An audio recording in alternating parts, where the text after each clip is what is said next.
The chrome on the Bentley Continental caught every light in the showroom the wrong way. Too bright, too deliberate, like the man leaning against it had arranged the whole thing himself. Marcus Hale III didn't buy cars. He performed them. Get her out of here. His voice didn't rise. It never needed to. 42 years of inherited money had polished his dismissal into something quieter and more cutting than a shout.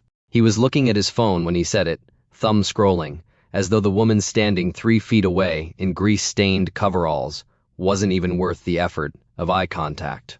The showroom went still. 6 salespeople, 2 detailers, a couple browsing a silver Porsche near the window.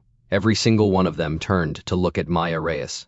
She didn't flinch. She just stood there holding a manila folder against her chest, a smudge of motor oil along her left forearm that she hadn't had time to scrub off, her steel-toed boots slightly apart on the polished marble floor. The folder had her name typed on the tab, Maya Reyes, Independent Diagnostic Report. She had driven 40 minutes to deliver it in person because the service manager had stopped returning her calls. Sir, she is the contractor who ran the pre-purchase inspection on the junior salesman started. I didn't ask what she was. Marcus finally looked up from his phone. He looked at her the way a man looks at a stray that wandered in through an open door. I asked you to remove her. Someone near the Porsche laughed. A short, soft sound, quickly swallowed. But not quickly enough. Maya heard it.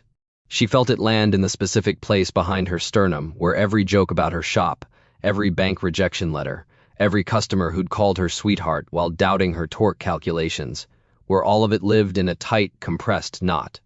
She felt it, and she let it sit there because she'd learned a long time ago that the knot was useful. Her father had taught her that.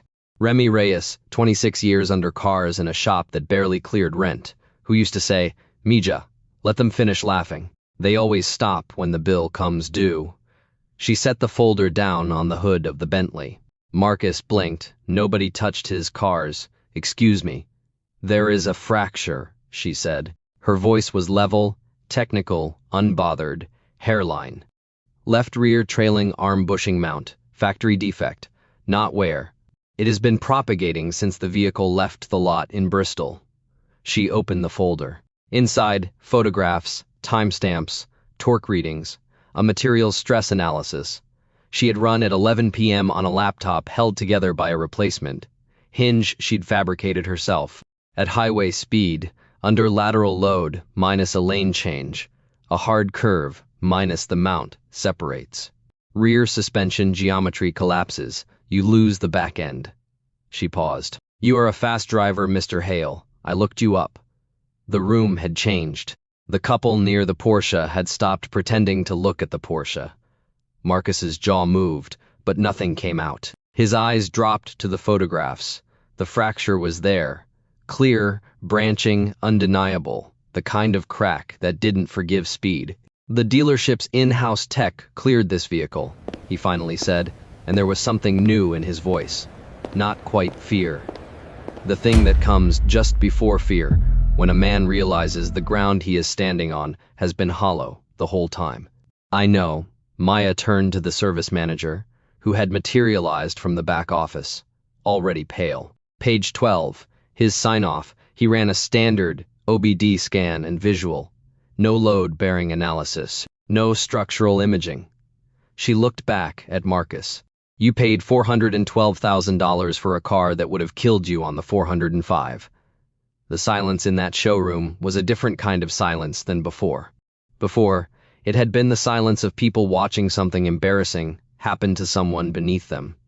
Now it was the silence of people recalibrating, of a story they thought they understood, flipping completely over. Marcus Hale III picked up the folder. His thumb moved across the stress fracture, photographed slowly, the way a man touches something that has just taught him something about himself. He didn't want to learn. He didn't apologize. Men like him rarely did, not directly, not cleanly. But he looked at her, really looked, the phone gone, the performance gone, and said, What do I owe you for this? Amdidian. My invoice is in the back of the folder, she said. Standard rate. She picked up her keys from the reception counter, where she'd set them when she came in. Her shop key was on the ring, minus the one to the bay door her father had padlocked for the last time, 3 years ago, before the diagnosis made the stairs too hard. She still carried it, not out of sentiment, exactly. More because it reminded her what the work was for, and what it cost, and why neither of those things had anything to do with what someone thought of her coveralls. She walked out through the glass doors into the white California afternoon. Behind her, she heard the service manager's voice start and stop. She heard Marcus say something low and specific that made the man go quiet immediately. She didn't need to hear the details. The bill had come due, the way it always did, eventually, for everyone. Her truck was parked in the far lot, the one marked for vendors and deliveries. The passenger seat had a second folder on it, minus 3 more pre-purchase inspections lined up for the week. 2 referrals from a customer Marcus Hale didn't know and would never meet. A woman who'd told her friends, "She is the only one who actually looks at the car." Maya Reyes started the engine. The idle settled into its quiet, familiar rhythm. She pulled out of the lot without hurrying, one hand loose on the wheel, the California sun cutting through the windshield at a low angle, warm across her arm, the one with the oil smudge she still hadn't wiped off. She didn't bother. She had 3 more cars to look at before dark.